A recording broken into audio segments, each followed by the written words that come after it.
The Arrancar arc, considered one of the best arcs in Bleach. But is it really? Today, we're going to answer that question. Joining me today is the best Bleach YouTuber in all of YouTube history, Elixir. What is up, my people? Haven't seen you guys in a long time. Thank you, Jet, for bringing me on to this video. Thank you for coming on this video.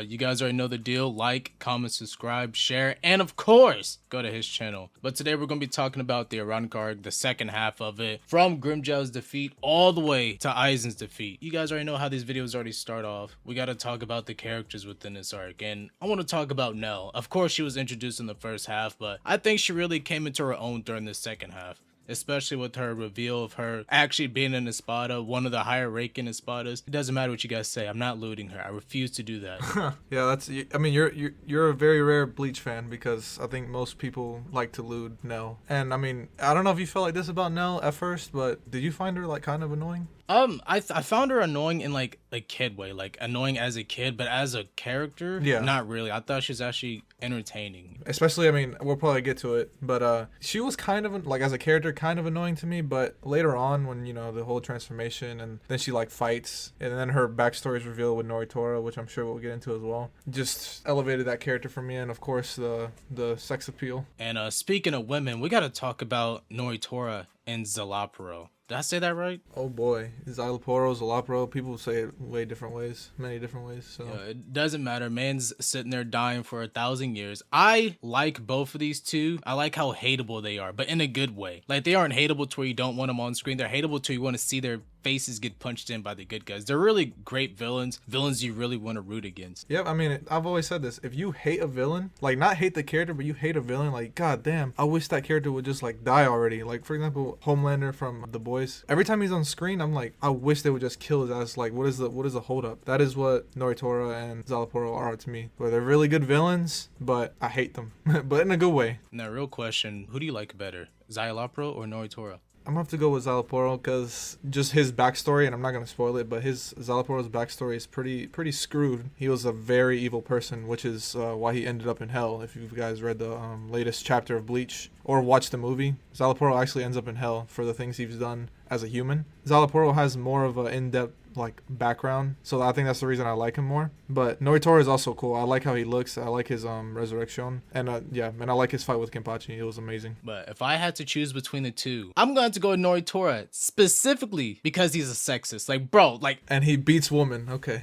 Speaking of women, there's one woman I can't hate, and that's Harribel. First of all, let's go back to the sex appeal. I've always said this: if Kubo doesn't make a hentai before he dies, it's wasted potential. Everything he's done up until then, just wasted. But not only is she fine as fuck, but she's also a really dope character. I really like her aesthetic, the whole shark appeal, her fight with Toshiro, I really like it. Listen, you say you want more content of her, and you will get that, but I mean, after seeing the new content with her in it, would you like it or not is the big question, because a lot of people don't. It was a lot of wasted. I mean, and if you go to light novels, you get hell of a lot more shit with her. She is cool, cares about her friends, yeah. I think she's the only Espada, besides Stark, I guess, that really cared about her underlings. Baragon just seemed to like discard everybody. He doesn't care. They're just tools. Aizen, for sure, they're just tools. Everybody below him is just a tool. So, I mean, yeah, she's very unique when it comes to Espada. And you brought up Stark, which is the character I want to talk about next, which I think that's why I really like Harribel and Stark, because they seem different from the other Espadas. They have these aspects that are like very human-like, and I think I really like Stark just because of his whole aesthetic. Like bro didn't really want to fight. He really didn't want to be there. No. I don't want to be, like, he doesn't want to fight. He just wants to, you know, pretend to fight, you know. I think we can all relate with Stark. The thing about Stark and Harribel, though, is like they both care about their other counterparts, I guess, but Stark came out of a place of loneliness, and he was so powerful that he split into two Arrancar. Like, that's never happened, I don't think. Yeah. And as far as Stark's like appearance and aesthetic and vibe, he's definitely one of the better in terms of in the Espada, because first of all, he uses guns. When do you see guns? I mean, we have pretty unique Zanpakutos and stuff in the series, but we've never seen anything like guns, and guns that can fire Ceros at a unprecedented rate, way faster than any other Espada, which I believe is what gives him the upper hand against other Espadas. And he didn't like care, like, because you know these Soul Reapers, they care so much about his honor and all this other stuff. He didn't care. Like, the moment he got an opportunity, he snuck behind fucking what's his name and shot him in the back.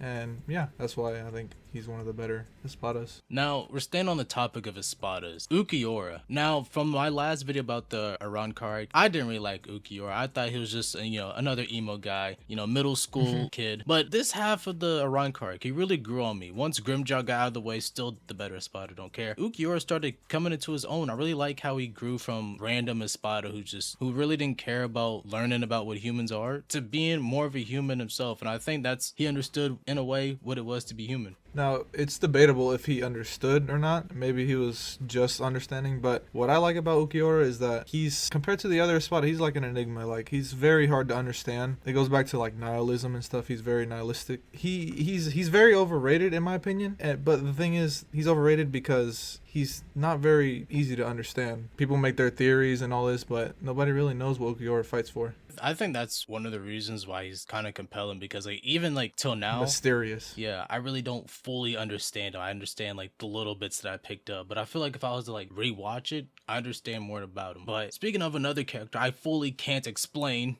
Aizen. No one can. What it comes down to when it comes to Aizen is just narcissism. He is just narcissistic as hell, and it's amazing. The lack of backstory too is just adds to the mystery factor, and that's why I love Aizen so much. And and we forgot to mention, he is ultra smart, one of the smartest anime characters. It's just that every time Aizen's on screen, it was enjoyable to watch him. There wasn't really any bad moments with Aizen on screen. Every time he's on screen, he stole the show. He was the center of attention, and he just became more hateable but yet more compelling. And you love to see him do evil, but as he did more evil, you just couldn't wait till he got the shit beat out of him. Oh yeah, I did all these plannings. I planned your entire life, Ichigo, and still got slumped. Yeah, I mean, that was satisfying, him getting defeated. Aizen trapping the captains in Hueco Mundo. That was it just goes to show you how smart he is. Yeah, I think that was one of the crazier things watching Aizen being on screens. Oh, I planned your entire life. Oh, I planned for these captains to be in Hueco Mundo. Oh, I planned this and this.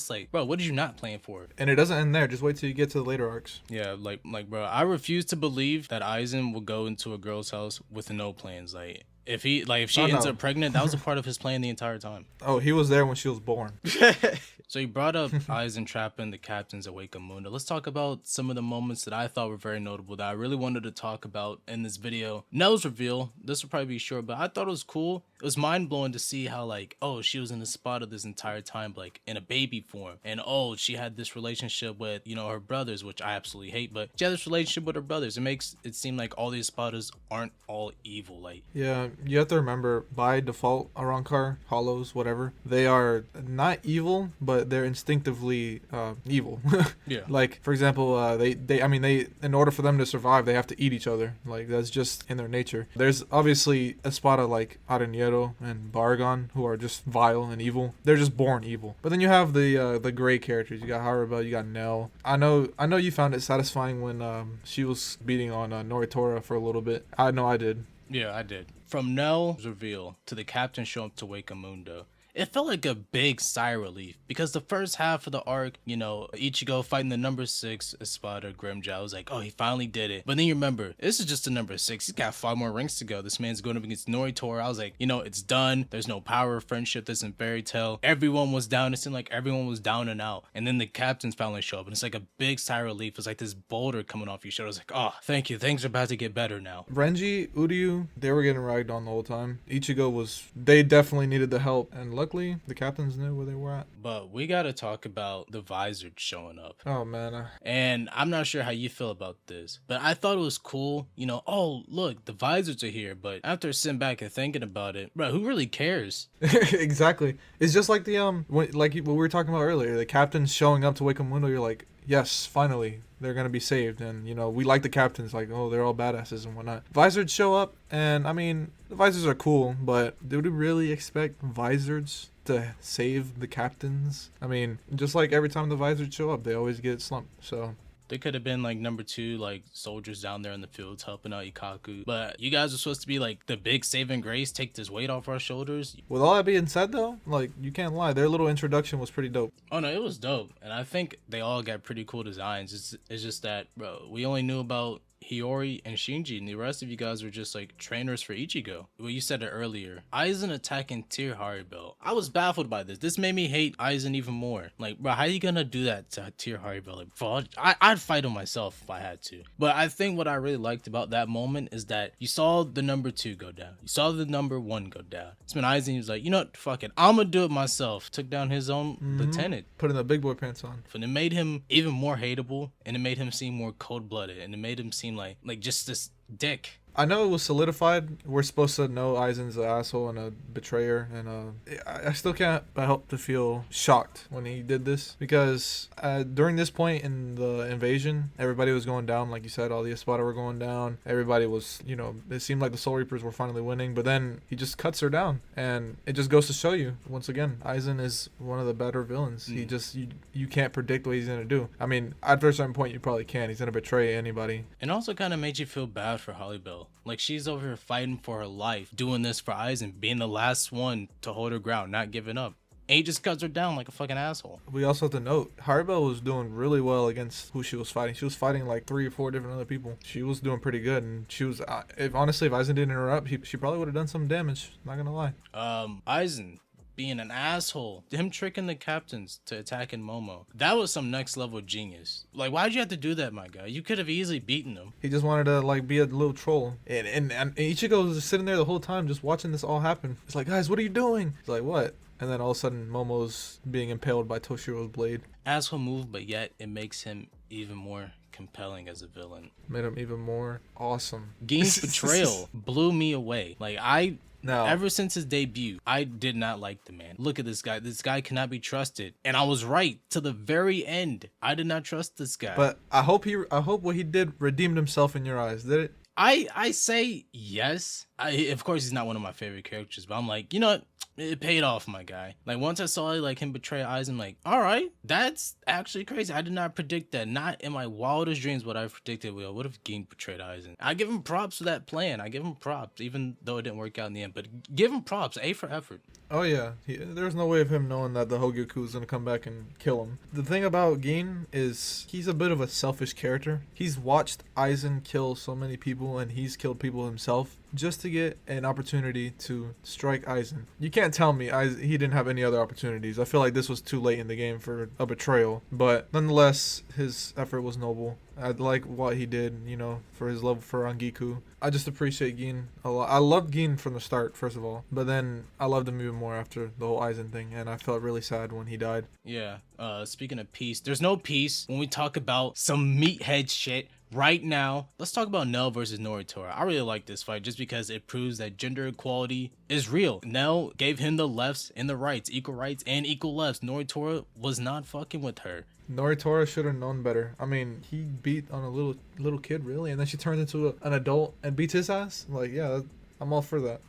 One of my favorite fights of this arc, I had it written on here, Udyr and Renji versus Szayelaporro, which carried on for too long, but the very end of that fight, I guess we can just have it Mayuri versus Szayelaporro. It was extremely entertaining, especially how Szayelaporro died. But it goes to show you, though, how cruel Mayuri is. Just like Aizen, and kind of like Urahara, he treats people like tools. Honestly, Mad Scientist versus Mad Scientist was the perfect matchup. It showed both of their depravities, especially Mayuri. That's probably one of my favorite deaths in, like, anime. For how, like, in character and cruel it is. And they're not like they're two different people. Szayelaporro and Mayuri are very similar. They're both evil, if we really think about it. Going from brains versus brains, let's go to brawn versus brawn. Big, meaty men slapping meat. Kenpachi versus Noitora. Blood everywhere. Bloody, no thinking, just fight.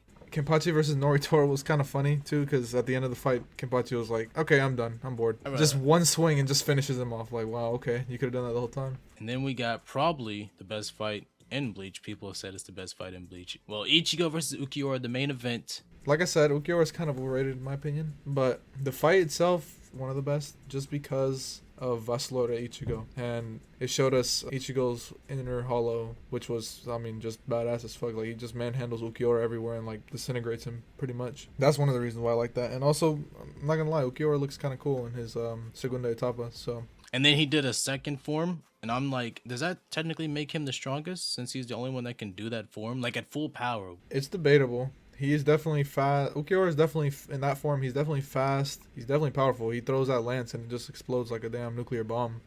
I'm sure Power Scaler will be like, actually, it's not a nuclear bomb, but you know, I'm not a Power Scaler, so I don't care. Who knows? So Ulquiorra is definitely up there. He is number 4. We go from number 4 to number 1, Shunsui versus Stark. I like both of these characters. I like how laid back they are, and I really like the little game that they had with the colors. I still don't understand how the game is played, but I thought it was a cool idea. Like, from what I interpreted, it was that whatever color you call it out, you cut that color, and it does like extra damage. Is that how it is? Basically, there's with Shunsui, it's kind of complicated because all his abilities and his Bankai, which you'll see in Thousand Year Blood War, is based off of Japanese children's games. So us as Americans, you know, it's kind of hard to grasp. I'm sure like a Japanese kid reading or someone that's aware of that would know instantly. My favorite Shunsui ability was the shadow thing. Oh yeah, that was really dope. He used it against Aizen. He used it against Stark. The only bad thing about that fight is that it wasn't long enough. It was way too short. Yeah, and I mean, just like Harribel, Stark was holding his own against like 3 other people. So 2 captains, to be specific. Harribel versus Toshiro. I really like that. Harribel and the way she was fighting against Toshiro and how they were like using each other's powers against each other. I thought that was really interesting. I really liked it. It was really entertaining. It's like a Pokemon fight. It's like a match made in heaven, like ice versus water. And you think like, okay, Harribel's done for because everything she throws is just gonna be like frozen. But you know, she's fighting Toshiro, so she basically overpowers him every time, even though he could freeze. And also Toshiro, like he turns her water into like icicles and shoots it back at her. Like it's just a very perfect match. Like it's a perfect fight. Aizen versus Ichigo, the main event of the Arrancar Arc.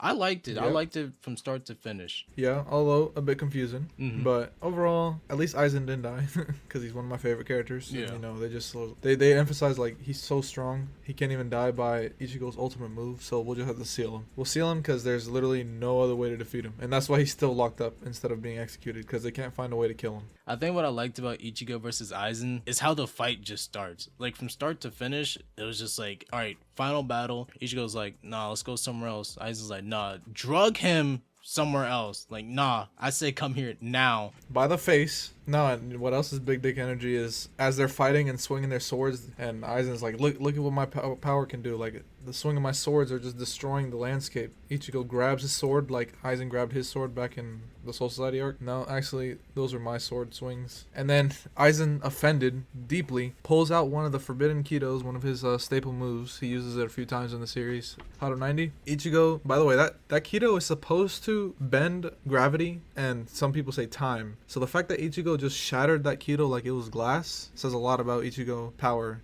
during that time. And you could see like Aizen himself, he's like, that's the first time you see Aizen like shocked like that. He just opens his eyes like, what the fuck? That was one of the best parts of the fight, is just slowly seeing Aizen just realize that he's fucked. Like, man had the world in the palm of his hand working for him, and then it all just slowly starts crumbling down. This man just starts freaking out, having like a midlife crisis, a mid-fight crisis.